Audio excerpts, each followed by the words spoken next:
Hey everyone, welcome back and happy Tuesday.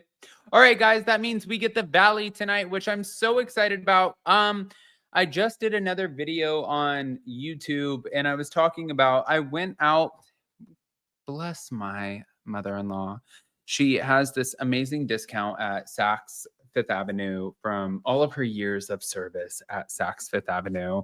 And listen, I think some people can fit into these designer clothes and some people are full figure jizz. And I think that's where I'm at. So it's okay. Um, we're getting ready to go to the DR on Friday to go support our friend Bill, who is launching Elevate Collective, which is a wellness retreat. I've never actually been on a wellness retreat, but just to give you guys like a heads up of where I'll be. But of course, you guys know me, I'll be working the entire time. So can't wait.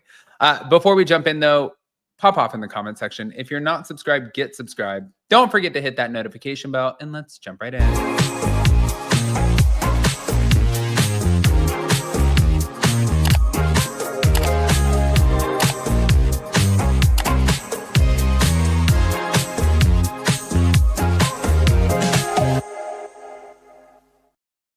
All right, guys, this is where we need to start because I wasn't even aware that this was a thing, to be honest with you.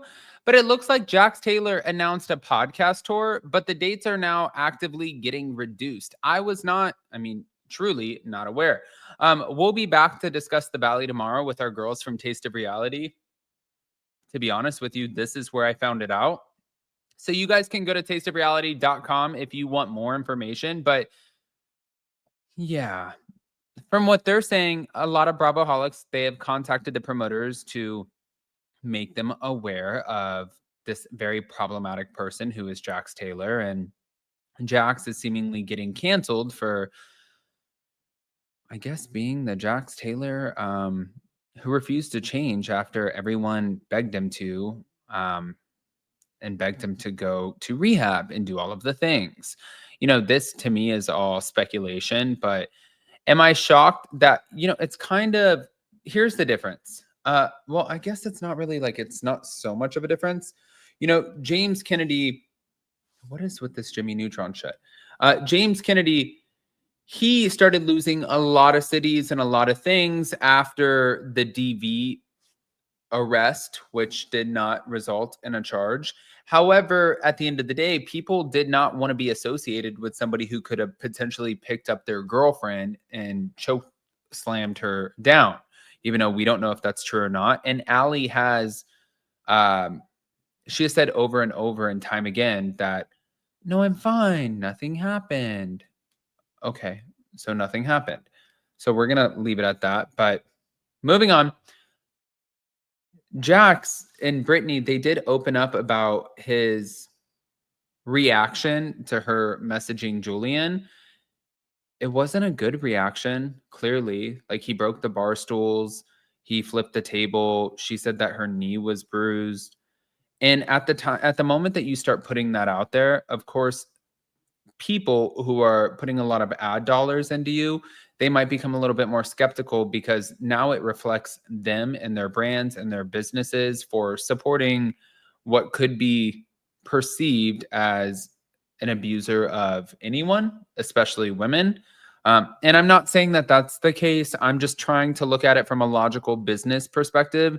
I just know what they told us on the show.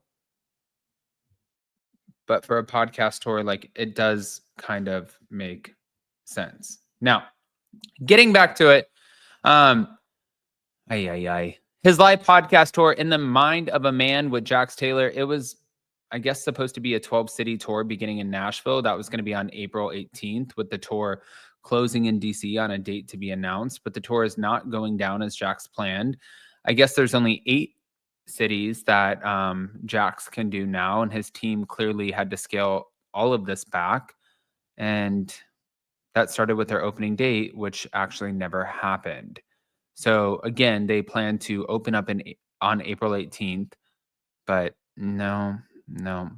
So fans apparently ended up contacting the venues, including Wonderlust Wine Co. and Austin, expressing concerns about Jax's past behavior. And the venue responded by stating that they are working to replace Jax with a host who better aligns with their values, which, all right. Um, this is interesting. The team in the venue replied, "Thank you so much for reaching out and bringing this to our attention. We completely understand your concerns and take them very seriously. After an emergency meeting with our team and partners, we've taken immediate steps to begin pivoting away from this host.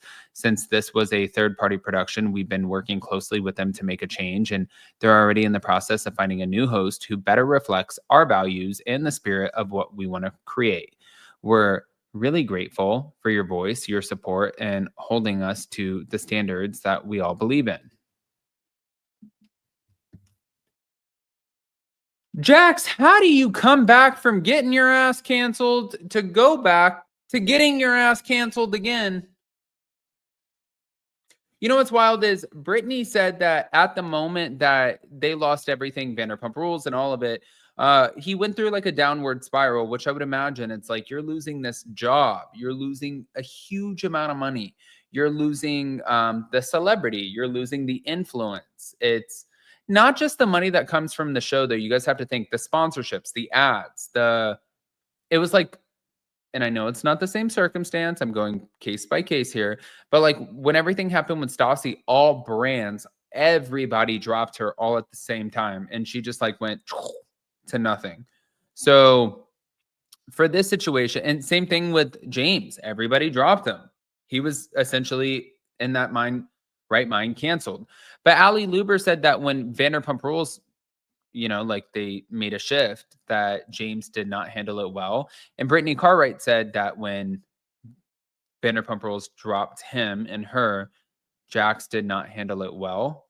So am I shocked? No. But I'm curious to see how this works. Now, moving on. Kristen Doute also is questioning Jax Taylor's sobriety, and she has some shit to talk about Janet Caperna. So let's just get through it.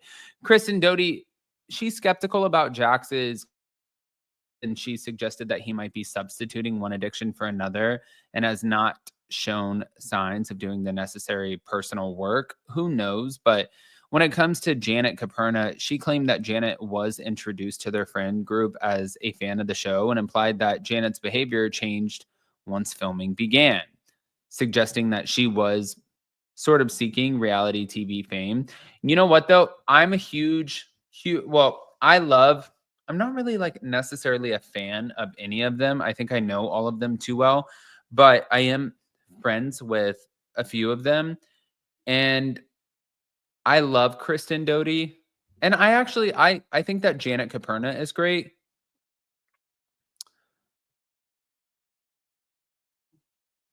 It's like, I just don't necessarily sometimes understand, oh, well, this person is such a fan. They just wanted the reality TV fame. They're just a fan of the show. They want to be on the show. They want to be on reality TV. Can you imagine? I'm like, it's like Heather Gay. It's like, well, girl, is that not what you wanted to do? I don't understand what the argument is. They wanted to do the same thing. You just beat them to the punch by being on the first season.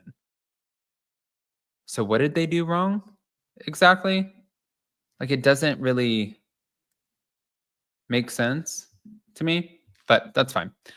Now, Nia Sanchez's perspective, she commented on the timing of Jax's public acknowledgement of his addiction, saying that it was a pretty strategic move to control the narrative before the reunion, which could be happening really. Actually, what they're saying is that it's going to happen really, really soon, because her and Kristen are both going to be giving birth. So they want to get it done in like the next couple of weeks. I don't know when it's going to happen, but the manipulation, the narcissistic tendencies, the trying to control the narrative. Am I shocked by any of it? No.